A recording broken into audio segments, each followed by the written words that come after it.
மாயா Sandhya serial December 27 எபிசோடுக்கான review தாங்க இந்த வீடியோவில் நம்ம இன்னைக்கு பார்க்க போகிறோம். எபிசோடை ஸ்டார்ட் பண்ணுறதுக்கு முன்னாடி இந்த வீடியோவை மறக்காமல் லைக் பண்ணிக்கோங்க. உங்களுடைய ஒவ்வொரு லைக்கும் அடுத்தடுத்து வீடியோஸ் போடும் பொழுது எங்களுக்கு கொஞ்சம் இன்ட்ரெஸ்டிங்காகவும் என்கரேஜிங்காகவும் இருக்கும்.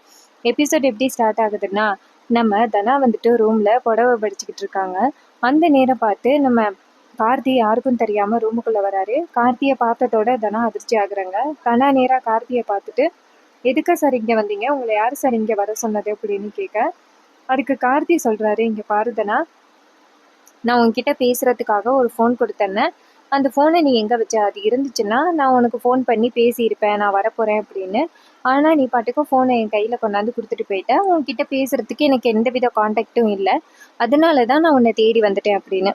இதை கேட்டதோட தனா ரொம்ப அதிர்ச்சி ஆகுறாங்க. சார் எதுக்கு சார் இப்படி பண்ணுறீங்க அப்படின்னு. அப்போ கார்த்தி சொல்கிறாரு, நீங்கள் பாருதனா, என்னால் கண்டிப்பாக உன்னை மறந்துட்டு இருக்கவே முடியாது. நீ எதுக்காக இவ்வளோ சுலபமாக என்னை மறந்துற, உனக்கு கொஞ்சம் கூட என்னை பற்றி உனக்கு ஞாபகமே இல்லையா அப்படின்னு கேட்க, அப்போ தானா சொல்கிறாங்க, இங்கே பாருங்க சார், எனக்கு வந்துட்டு கல்யாணம் ஆகிட்டு இனிமேல் என் குடும்பத்துக்காக நான் இங்கே தான் இருந்தாகணும். நான் கதிரை கல்யாணம் பண்ணிட்டேன், அந்த கதிரை என் கழுத்தில் தாலி கட்டிட்டான், இதுக்கப்புறம் என்னால் எதுவுமே பண்ண முடியாது அப்படின்னு. இதை கேட்டுட்டு கார்த்தி சொல்கிறாரு, இங்கே பாரு, இது எல்லாத்தையும் நீ சொல்லாத, நீ நினைச்சா கூட இப்போ நீ என் கூட சேர்ந்து வாழலாம், ஆனால் நீ தான் கொஞ்சம் கூட கேட்காம இருக்க அப்படின்னு. அப்போ தானா சொல்கிறாங்க, இங்கே பாருங்க சார், இதெல்லாம் நடக்காத காரியம், தயவு செஞ்சு என்னை மன்னிச்சிருங்க, உங்களுக்கு ஒரு நல்ல வாழ்க்கையை அமைச்சுக்கிடுங்க அப்படின்னு சொல்லிட்டு தனா ரொம்ப கெஞ்சுறாங்க கார்த்தியை. ஆனால் கார்த்தி சொல்கிறாரு, இல்லை தனா, நீ இல்லாமல் என்னால் கண்டிப்பாக இருக்க முடியாது, நீ பாட்டுக்கு சுலபமாக என்னை மறந்துட்டா, ஆனால் உன்னை மறக்க முடியாமல் தவிச்சிக்கிட்டு இருக்கிறது உனக்கு கொஞ்சம் கூட புரியவே இல்லை அப்படின்னு.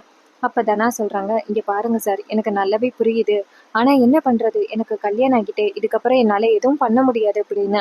அப்போ கார்த்தி சொல்கிறாரு, இங்கே பாருதுனா, உன் மனசில் இன்னும் நான் இருக்கேன்ல அப்படின்னு. அப்போ தானா சொல்கிறாங்க, சார் அப்படியெல்லாம் எதுவும் இல்லை சார் அப்படின்னு.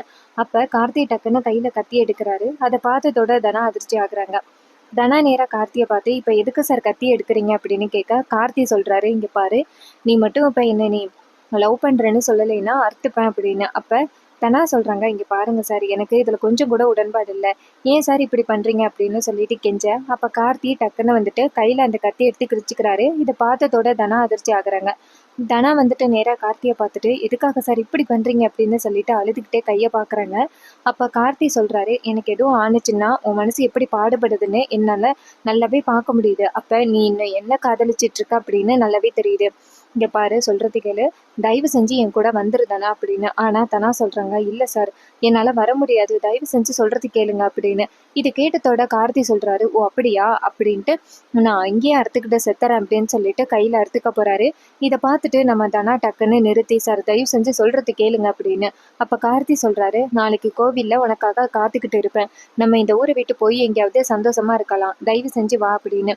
இது கேட்டதோட தனா அழுகுறாங்க. அந்த நேரம் பார்த்து வெளியில வந்துட்டு கதவை தட்டுற சத்தம் கேட்குது. நம்ம ஜானகி வந்துட்டு தனாவுக்காக சாப்பாடு கொண்டு வந்திருக்காங்க. அப்ப தனா நேரா கார்த்தியை பார்த்துட்டு, ஐயோ அம்மா வேற வந்துட்டாங்களே, நீங்கள் மட்டும் மாட்டுனீங்கன்னா ரொம்ப பெரிய பிரச்சனை ஆகிடும் அப்படின்னு. அப்போ கார்த்தி சொல்கிறாரு, என்னால் உனக்கு எந்த பிரச்சனையும் வராது தானா, கவலைப்படாத அப்படின்னு சொல்லிட்டு நேராக பெட்டுக்கு கீழே போயிட்டு ஒளிஞ்சிக்கிறாரு. இன்னொரு பக்கம் நம்ம தனா வந்துட்டு கீழே ரத்தம் கிடக்கிறத பார்த்துட்டு, ஐயோ அம்மா பார்த்தா ரொம்ப பெரிய பிரச்சனை ஆகிருமே அப்படின்னு பயப்படுறாங்க. அப்போ ஜானகி வந்துட்டு கதவை தட்டுறாங்க. தனா என்ன பண்ணிக்கிட்டு இருக்க, எவ்வளோ நேரம் கதவை தட்டுறது அப்படின்னு. அப்போ தனா இங்கேருந்து வந்துட்டு கதவை திறக்கிறாங்க. அப்போ தனாவோட முகம் வந்து கொஞ்சம் மாறி போயிருக்கு. இதை வந்து ஜானகி கவனிக்கிறாங்க. இருந்தாலும் அதை பெரிய விஷயமா எடுத்துக்கல. ஜானகி நேராக தனா கிட்ட, இங்கே பாரு, வீட்டில் உள்ள எல்லாருமே சாப்பிட்டுட்டாங்களாம், நீ மட்டும்தான் சாப்பிடாம இருக்க அப்படின்னு கேள்விப்பட்டேன், இங்கே பாரு, இப்படி சாப்பிடாம எல்லாம் கிடக்கக்கூடாது அப்படின்னு. அப்போ தனா சொல்கிறாங்க, இல்லைம்மா எனக்கு பசிக்கலை அப்படின்னு. அப்போ ஜானகி சொல்கிறாங்க, இங்கே பாரு, பசிக்கலைன்னு சொல்லாத, எப்படி சாப்பிடாம நைட்டு தூங்குவேன், இங்கே பாரு சாப்பிடு அப்படின்னு சொல்லிட்டு சாப்பாடை கொடுக்குறாங்க. தனாவும் சரிம்மா அப்படின்னு சொல்லிட்டு சாப்பாடை உரமாக வாங்கி வச்சுட்டு நிற்கிறாங்க. அந்த நேரம் பார்த்து ஜானகி அந்த இடத்துலேருந்து போனவங்க டக்குன்னு திரும்பி வந்து தனா அப்படின்னு சொல்ல, தனா கேட்குறாங்க, ஏம்மா என்னாச்சு அப்படின்னு. அப்போ ஜானகி சொல்கிறாங்க, இங்கே பாருமா, கதிரை நீ புரிஞ்சுக்கிட்டு அவனை ஏற்றுக்கிட்டு வாழ்கிறது ரொம்ப நல்லது அப்படின்னு. அப்போ தனா அமைதியாக இருக்காங்க. ஜானகி சொல்கிறாங்க, இங்கே பாருமா, என்ன கோவமாக இருந்தாலும் தயவு செஞ்சு மறந்துடு, நான் எல்லாமே உன் நல்லதுக்காக தான் இதெல்லாம் பண்ணிக்கிட்டு இருக்கோம் அப்படின்னு. அப்போ தனா சொல்கிறாங்க, சரிம்மா நான் பார்த்துக்கிறேன் போ அப்படின்னு. இதை கேட்டதோட ஜானகியும் சரி அப்படின்னு சொல்லி பேசிக்கிட்டு இருக்கும் பொழுது டக்குன்னு அந்த இடத்துக்கு நம்ம கதிர் வராரு.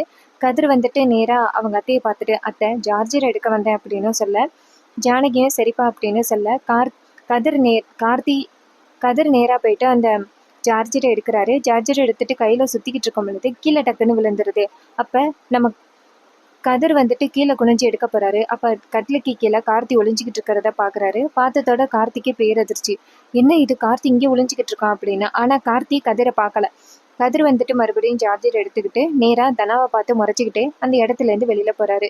அப்போ ஜானகி நேராக தனாவை பார்த்து, இங்கே பாருமா, மாப்பிள்ளை கிட்ட தயவு செஞ்சு நீ ரொம்ப கோவமாக பேசாத, அவங்க உன் நல்லதுக்காக தான் இதெல்லாம் பண்ணிக்கிட்டு இருக்காங்க அப்படின்னு. அப்போ தனா சொல்கிறாங்க, சரிம்மா எனக்கு புரியுது, நீங்கள் இந்த இடத்த விட்டு போங்க அப்படின்னு. இது கேட்டதோட ஜானகியும் சரி அப்படின்னு சொல்லிட்டு அந்த இடத்துலேருந்து வெளியில் போகிறாங்க. அப்போ ஜானகி வெளியில் போனதோட தனா போயிட்டு கதவை தாழ்பால் போடுறாங்க. தாழ்பால் போட்டுட்டு நேராக கார்த்தியை வந்து கூப்பிடுறாங்க.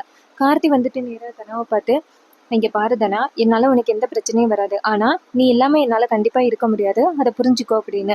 அப்போ தனா சொல்கிறாங்க, சார் ஏன் சார் இப்படி பண்ணுறீங்க, ஒருவேளை நம்ம 2 பேரும் சந்திக்கிற விஷயம் யாருக்காவது தெரிய வந்துச்சுன்னா அது என் குடும்பத்துக்கு தானே சார் ரொம்ப அவமானம் அப்படின்னு.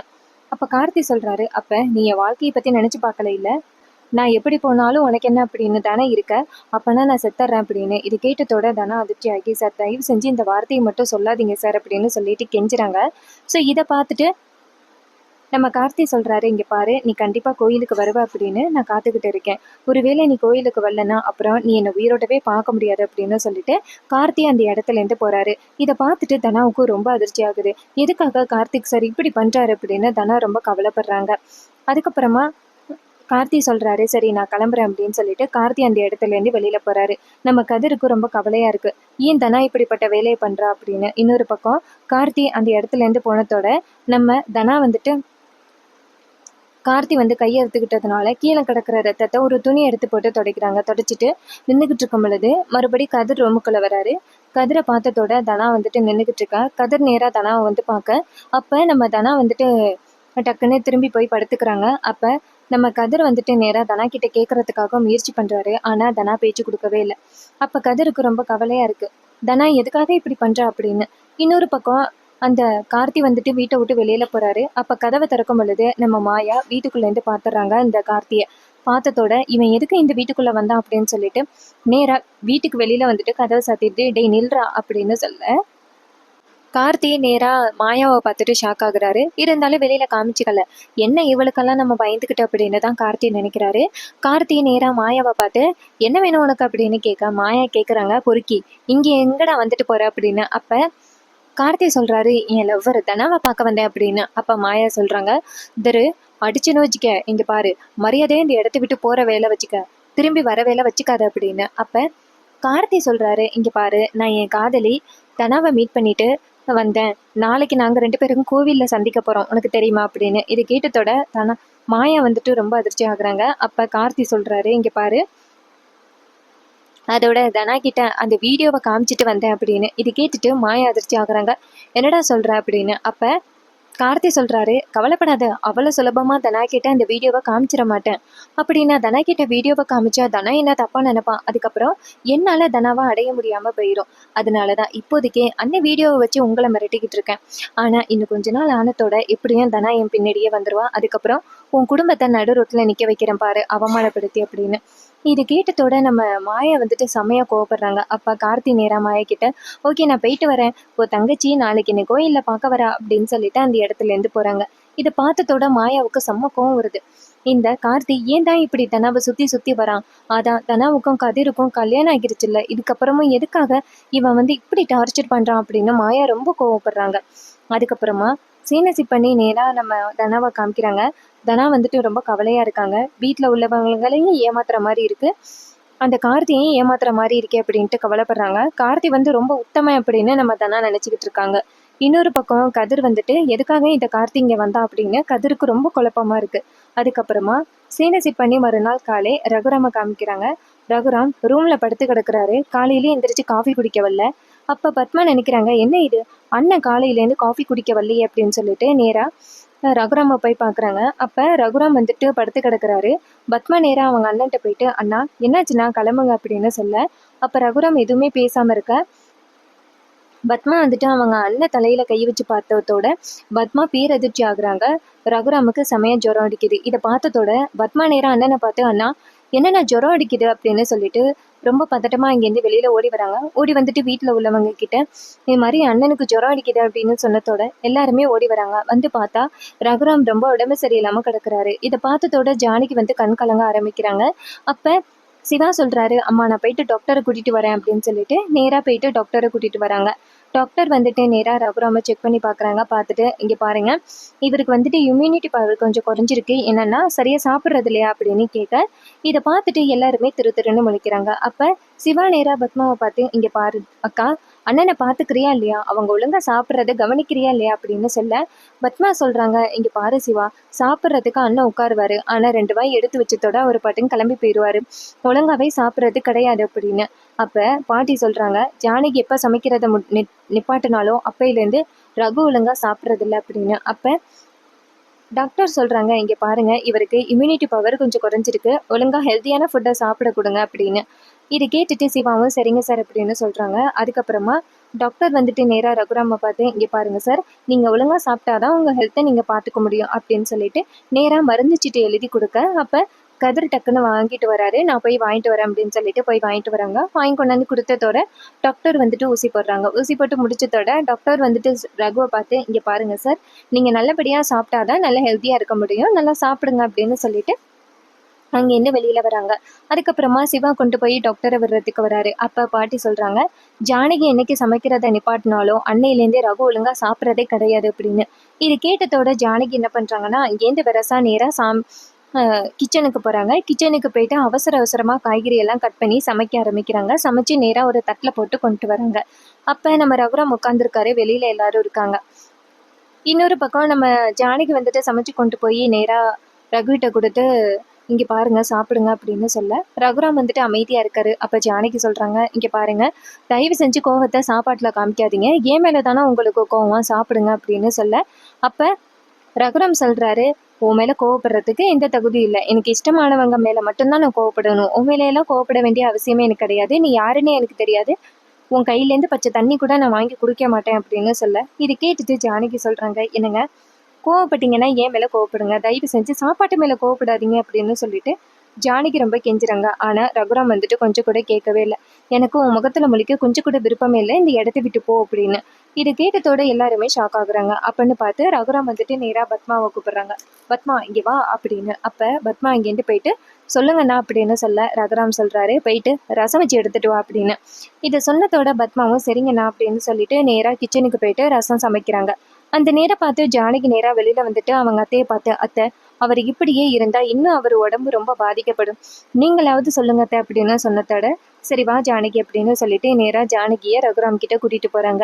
அப்ப பாட்டி நேரா ரகுராம பார்த்து, இங்க பாரு பாருவு, கோவத்தை சாப்பாடுல காமிக்காதப்பா, ஜானகி இப்படி பண்ணதுனால எங்களுக்கும் தான் ரொம்ப கோவமா இருக்கு, இருந்தாலும் அவ சமைக்கிற சாப்பிட்டு சாப்பிடாமையா இருக்காரோ, இங்க பாரு, தயவு செஞ்சு சாப்பிடுப்பா, இந்த மாதிரி உன் ஹெல்த்தை வந்துட்டு ரொம்ப ஸ்ட்ரெயின் பண்ணிக்காதப்பா, தயவு செஞ்சு சாப்பிடுப்பா, டாக்டர் என்ன சொல்லிட்டு போனாரு, நீ நல்லபடியாக சாப்பிடணும், அப்போ தான் வந்துட்டு இம்யூனிட்டி பவர் கொஞ்சம் அதிகமாகும், நீ நல்லபடியாக இருக்கலாம்னு சொன்னாரா இல்லையா, இங்கே பாருப்பா, உனக்கு எப்போ திரும்பின ஜுரம் வந்துச்சு, சின்ன வயசில் ஜுரம் வந்தது, அதுக்கப்புறம் ஜானகி வந்து சமைச்சு குடிச்சதுலேருந்து உனக்கு ஜுரமே கண்டிப்பாக வந்ததே கிடையாது, அவள் சாப்பாட்டை எப்போ நீ நிப்பாட்டினியோ இப்போ தான் அதுக்கப்புறம் ஜுரம் வந்திருக்கு, தயவு செஞ்சு சொல்றது கேளுப்பா, சாப்பிடுப்பா அப்படின்னு. அப்ப ரகுராம் சொல்றாரு, அம்மா தயவு செஞ்சு என்னை கட்டாயப்படுத்தாதீங்க, நான் சாப்பிட மாட்டேன் அப்படின்னு. அப்ப ஜானகி சொல்றாங்க, இங்க பாருங்க, உங்க பொண்டாட்டிங்க நாங்க, உங்களுக்கு எந்த அளவுக்கு கோவம் இருக்குமோ அதே அளவுக்கு எனக்கும் வைராக்கியமும் கௌரவமும் இருக்கு, நீங்க எப்போ வந்துட்டு சாப்பிடுவீங்களோ அப்பதான் நான் வந்துட்டு சாப்பாட்டுல கையை வைப்பேன், அது வரைக்கும் பச்சை தண்ணி கூட குடிக்க மாட்டேன் அப்படின்னு சொல்லிட்டு ஜானகி கோவமா அந்த இடத்துல வைக்க, பாட்டி நேரா ஜானகியை பார்த்து, ஜானகி என்ன ஜானகி இது அப்படின்னு சொல்ல, ஜானகி சொல்றாங்க, அத்தை, அவர் எவ்வளவு நாள் தான் இப்படி சாப்பிடாம இருக்காரு அப்படின்னு நானும் பாத்துறேன், அவர் எத்தனை நாள் என் சாப்பாடை சாப்பிடலையோ அதே அளவுக்கு நானும் சாப்பிட மாட்டேன் அப்படின்னு சொல்லிட்டு ஜானகி கோவமா அந்த இடத்துல இருந்து வெளியிறவாங்க. இதை பார்த்துட்டு பாட்டி ரொம்ப ஷாக் ஆகுறாங்க. ஜானகி கோவமா வெளியில வந்து நிக்கிறாங்க. அப்ப ரகுராம காமிக்கிறாங்க. ரகுராம் கம்முன்னு படுத்து தூங்கிட்டு இருக்காரு. இன்னொரு பக்கம் நம்ம ஜானகி வந்து உட்கார்ந்ததோட மாயா நேரா ஜானகியை பார்த்துட்டு பெரியம்மா அப்படின்னு சொல்ல, ஜானகி சொல்றாங்க, சொல்லு மாயா அப்படின்னு. மாயா சொல்றாங்க, பெரியம்மா இந்த மாதிரி சாப்பிடாம இருக்கிறது ரொம்ப தப்பு பெரியம்மா. உங்க உடம்புக்கு ஏதாவது ஆகிருச்சுன்னா என்ன பண்றது? இங்க பாருங்க, பெரியப்பா கண்டிப்பா சாப்பிடுவாரு. அதுக்காக உங்க உடம்ப நீங்க கெடுத்துக்க வேணாம் அப்படின்னு. அப்ப ஜானகி சொல்றாங்க, இங்க பாரு மாயா, அவரு என் சாப்பாட்டை சாப்பிடுற வரைக்கும் அவருக்கு உடம்பு குணமே ஆகாது, எனக்கு நல்லாவே தெரியும். அவரு என் சாப்பாடை சாப்பிட்டோம், அதுக்கப்புறம் தான் நான் பச்சை தண்ணி கூட குடிப்பேன் அப்படின்னு சொல்லிட்டு ஜானகி ரொம்ப பிடிவாதமா இருக்காங்க. இத பார்த்துட்டு மாயா ரொம்ப கவலைப்படுறாங்க. இன்னொரு பக்கம் பத்மா, பாட்டி எல்லாருமே வந்துட்டு ஜானகிய பார்த்துக்கிட்டு இருக்காங்க. இப்பதான் ஒரு பிரச்சனை முடிஞ்சுச்சு, அடுத்த பிரச்சனை ஆரம்பிச்சுட்டு அப்படின்ட்டு ரொம்ப கவலைப்படுறாங்க. இன்னொரு பக்கம் கார்த்தி நேரா வீட்டுக்கு போறாரு. கார்த்தி போனதோட அந்த பசுபதியும் புவனேஸ்வரியும் பேசிக்கிட்டு இருக்காங்க. பசுபதி சொல்றாரு, அந்த கார்த்தி போனவன இன்னும் காணோம், என்னாச்சு அப்படின்னு. அப்ப புவனேஸ்வரி சொல்றாங்க, இருண்ணா, இன்னும் கொஞ்ச நேரத்துல கார்த்திக் வந்துருவான், கவலைப்படாத அப்படின்னு. அப்பன்னு பார்த்து கார்த்தி வராரு. கார்த்தி வந்துட்டு கையை அப்படியே வச்சு மூடிக்கிட்டே வராரு. இதை பார்த்துட்டு புவனேஸ்வரி நேரா கார்த்தியை பார்த்துட்டு, கார்த்தி என்னாச்சு அப்படின்னு கேட்க, கார்த்தி சொல்றாரு, அத்தை, நான் அவகிட்ட பேசினேன், அவளை எப்படி பேசினா சம்மதிப்பாளோ அதே மாதிரி பேசினேன், அவ வந்துட்டு ஒத்துக்கிட்டா, நாளைக்கு கோயிலுக்கு வரதா சம்மதம் சொல்லிட்டா அப்படின்னு. இதை கேட்டதோட புவனேஸ்வரி சொல்றாங்க, சூப்பர்டா அப்படின்னு. பசுபதி சொல்றாரு, இங்க பாரு கார்த்தி, பொய் சொல்லலையே அப்படின்னு. கார்த்தி சொல்றாரு, அதெல்லாம் நான் பொய் சொல்லலை அப்படின்னு. அப்ப கையை வச்சு மூடிக்கிட்டு இருக்கிறத புவனேஸ்வரி பார்த்துட்டு, ஐயோ கார்த்தி என்னாச்சு அப்படின்னு சொல்ல, கார்த்தி சொல்றாரு, இல்ல அவளை எப்படி சம்மதிக்க வைக்கிறதுன்னு ரொம்ப கஷ்டப்பட்டேன். அவ வந்துட்டு குடும்பம், எனக்கு கல்யாணம் ஆகிட்டு அம்மா அப்பாவை அவமானப்படுத்த முடியாது அப்படின்னு ரொம்ப சென்டிமெண்ட் விட்டு போட்டான். அதனாலதான் நான் ஒரு சென்டிமெண்ட் விட்டு போட்டேன். அப்பதான் அவளை கவுக்கலாம் அப்படின்னு கத்தி எடுத்துட்டு போயிட்டு கையில எடுத்துக்கிட்டேன். இதை பார்த்ததோட அவ ரொம்ப ஷாக் ஆயிட்டான். ஏன் இப்படி பண்ணீங்க அப்படின்னு சொல்லிட்டு அவ ரொம்ப அழுக ஆரம்பிச்சிட்டா. அதுக்கப்புறமா நான் சொன்னதுக்கு சம்மதம் தெரிவிச்சிட்டா. நான் மட்டும் இப்படி கையை அறுத்துக்காம இருந்திருந்தா அவ கண்டிப்பா ஒத்துக்கிட்டு இருந்திருக்க மாட்டா அப்படின்னு. இதை கேட்டதோட புவனேஸ்வரி சொல்றாங்க, இங்க பாருப்பா கார்த்தி, தயவு செஞ்சு இந்த மாதிரி வேலையை மறுபடியும் பண்ணிடாதப்பா அப்படின்னு. அப்ப கார்த்தி சொல்றாரு, இங்க பாருங்க அத்தை, உங்க மானத்தை காப்பாத்துறதுக்காக நான் இதை கூட பண்ண மாட்டேனா? இங்க பாருங்க, உங்களை அவமானப்படுத்தினா அந்த ரகுராம் ஜானகியோட குடும்பம் நல்லாவே இருக்கக்கூடாது, அதுக்காக நான் என்ன வேணாலும் பண்ணுவேன் அப்படின்னு சொன்னதோட பசுபதி சொல்றாரு, கார்த்தி, நீ இந்த அளவுக்கு முடிவு பண்ணுவ அப்படின்னு நான் எதிர்பார்க்கவே இல்லை, அத்தைக்காக நீ இவ்வளோ அளவுக்கு யோசிக்கிறியா அப்படின்னு. அப்ப கார்த்தி சொல்றாரு, அத்தை தானே எல்லாமே, அத்தை என்ன சின்ன வயசுல இருந்து இப்படி பாத்துக்கிட்டாங்கன்னு எனக்கு தெரியும், அதுக்காக ஒரு நன்றி கடனுக்காக கூட நான் இதை செய்ய மாட்டேனா? அந்த குடும்பத்தை அவமானப்படுத்திட்டு மறு வேலை பாக்குறேன், நாளைக்கு கண்டிப்பா அந்த தனா வருவா, அதுக்கப்புறம் இருக்கு அப்படின்னு. இதை கேட்டதோட ஜானகியும் ரொம்ப சந்தோஷப்படுறாங்க. புவனேஸ்வரி ரொம்ப ஹாப்பி ஆகி நேரா கார்த்திகிட்ட, நீ அந்த அளவுக்கு என் மேல பாசம் வச்சிருக்கியா அப்படின்னு சொல்லிட்டு கைக்கு வந்து மருந்து போட்டு விடுறாங்க. அதுக்கப்புறமா சீனை சிட் பண்ணி எதிர்ச்சியா வந்துட்டு கதிரையும் கார்த்தியையும் காமிக்கிறாங்க. 2 பேரும் மீட் பண்ணிக்கிறாங்க. அப்ப கார்த்தி நேரா கதிரை பார்த்து, பாத்தியா, நேத்து நான் தனாவை மீட் பண்ணேன், தனா என்னை தனியா வந்து பார்த்துட்டு போனா அப்படின்னு. இது கேட்டதோட கதிர் சொல்றாரு, டேய் அப்படின்னு. அப்ப கார்த்தி சொல்றாரு, என் மேல கோவப்பட்டு என்ன பண்றது?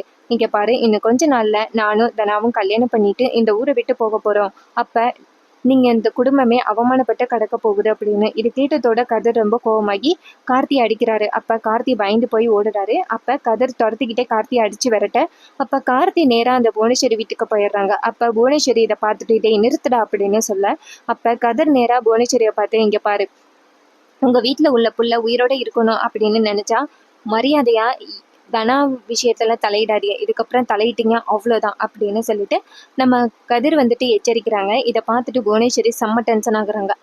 அப்ப புவனேஸ்வரி சொல்றாங்க, இங்க பாரு கார்த்தி, உன் மேல கை வச்சுட்டான்னு அவனை நான் சும்மா விட மாட்டேன்டா அப்படின்னு. அதோட இன்னைக்கான எபிசோட ரொம்பவே இன்ட்ரெஸ்டிங்கா ஃபினிஷ் பண்ணியிருக்காங்க. இந்த எபிசோடு உங்களுக்கு எந்த அளவுக்கு பிடிச்சிருந்துச்சு அப்படின்னு மறக்காம கமெண்ட்ல சொல்லுங்க. இது வரைக்கும் இந்த வீடியோவை நீங்க தொடர்ந்து வாட்ச் பண்ணியிருந்தீங்கன்னா மறக்காம இந்த வீடியோக்கு ஒரு லைக் பண்ணிக்கோங்க. நம்ம சேனலை சப்ஸ்கிரைப் பண்ணிட்டு பக்கத்துல உள்ள பெல் ஐகானை கிளிக் பண்ணிட்டு ஆல்னு செட் பண்ணிக்கோங்க.